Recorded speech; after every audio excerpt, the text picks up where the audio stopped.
I am DM Zone. This is Gamer's Oasis. Let's get into it. In this video, we're going to be talking about the spell Phantasmal Force. This is another second level spell. This is a magic user spell or an elf spell. This spell could be very difficult and with very few mechanics that were not narrative, that were actual mechanics in the game that were descriptive.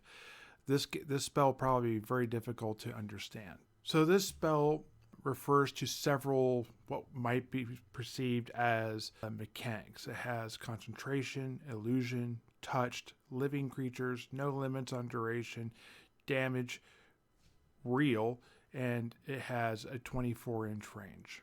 There is no mechanic actually describing what concentration means.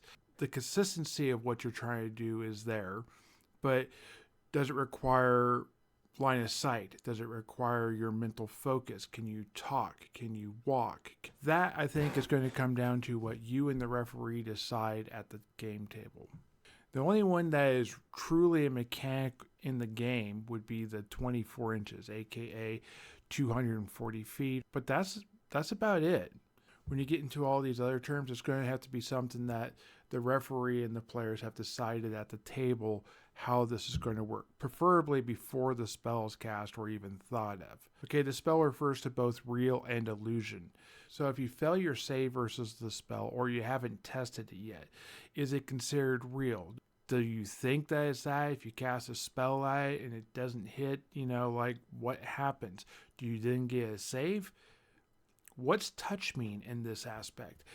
How does damage work? If it attacks and hits you, do you have to make a save then? If you make your save, then do you not take damage? I think these are things you're going to have to figure out. Also, how much is damage? If it's a mouse that's attacking because you're trying to scare something, does it do the same amount of damage as if you had like a boulder fall on someone's head? I think all these things can be worked out, but you either need to pick a specific type of damage, in my opinion, something that is prescribed to the thing, or figure out how you're going to do this, because this is an area effect spell, which means multiple people could be affected by this. So if you created a swarm of rats that went out and attacked 5 people, does it hit each one of the 5 people if they fail their saves, if they get saves? I think that's kind of where the problem is with this spell. So let me go ahead and reference how I would do it, so that if a player wanted to be creative and have a rabbit, like in the Monty Python skit, where it has the rabbit of Carabanog, I think that's pretty close, and they wanted to have that in their game, that they'd be allowed to have this razor-toothed rabbit running around doing damage. I would say that probably a D4 damage if you're targeting multiple people.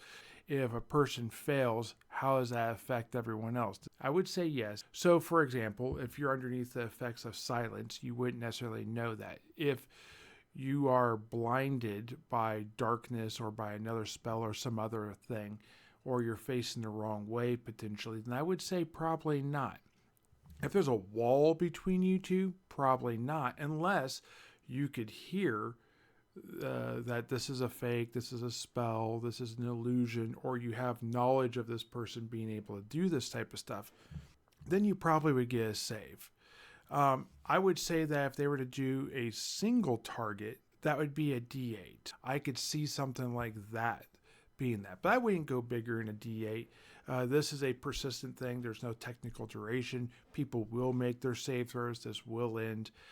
Concentration probably will be broke. If you get hit, I would say you probably have had your concentration broken. I would say also, if the spell ever becomes obvious that it's not correct.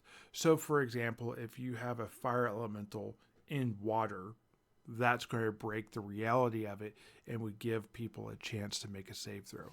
If the dragon somehow makes it through a doorway that's too small without shape-shifting, which you wouldn't be able necessarily to do, I would say that they would get a save throw.